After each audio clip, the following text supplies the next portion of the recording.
We are here today to announce that the Justice Department has secured felony guilty pleas from the world's largest cryptocurrency exchange, Binance, and from its founder and CEO, Changpeng Zhao, also known as CZ. Separate from the criminal enforcement actions, the Justice Department is announcing today Secretary Yellen and Chairman Benham will also announce civil regulatory enforcement actions, and the Treasury Department and the CFTC are taking against Binance.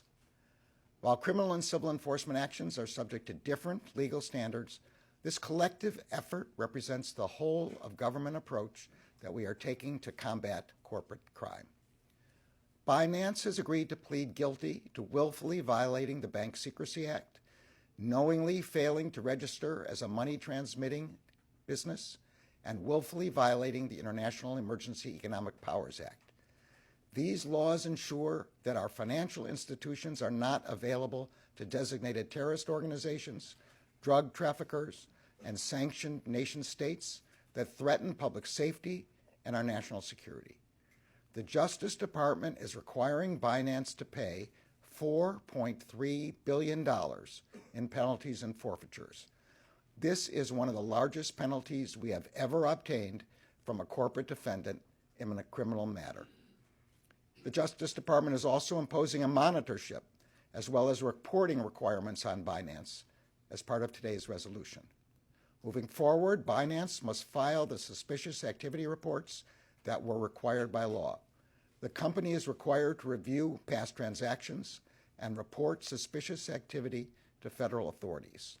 This will advance our criminal investigations into malicious cyber activity and terrorism fundraising, including the use of cryptocurrency exchanges to support groups such as Hamas.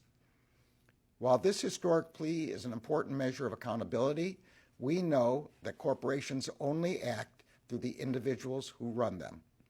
That is why we have also filed a felony charge against and secured a guilty plea from Changpeng Zhao for willfully violating the Bank Secrecy Act. As CEO of Binance, Zhao willfully violated federal law that requires financial institutions to guard against money laundering and terrorist financing.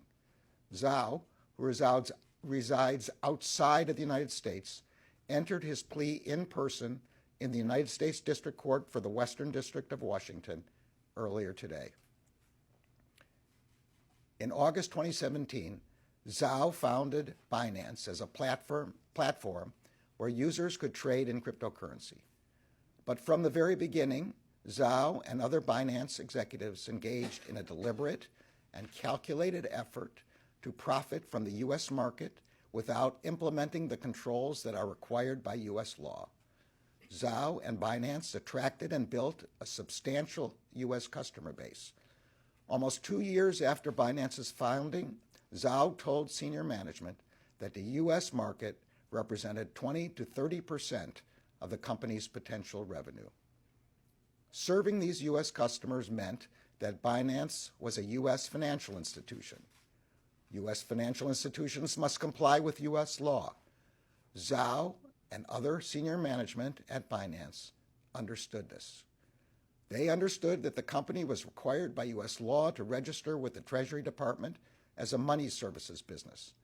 And they understood that they were required by U.S. law to implement an effective anti-money laundering program. They failed to do either. Instead, they concluded that complying with U.S. law would stifle their efforts to grow Binance's profits, market share, and trading volume. So, rather than comply, Binance facilitated billions of dollars of unregulated cryptocurrency transactions. It willfully enabled hundreds of millions of dollars in transactions between American users and users subject to U.S. sanctions. And its platform accommodated criminals across the world who used Binance to move their stolen funds and other criminal proceeds. Binance prioritized its profits over the safety of the American people. In part because of the crimes it committed, Binance became the largest cryptocurrency exchange in the world. Now, Binance is paying one of the largest corporate penalties in U.S. history.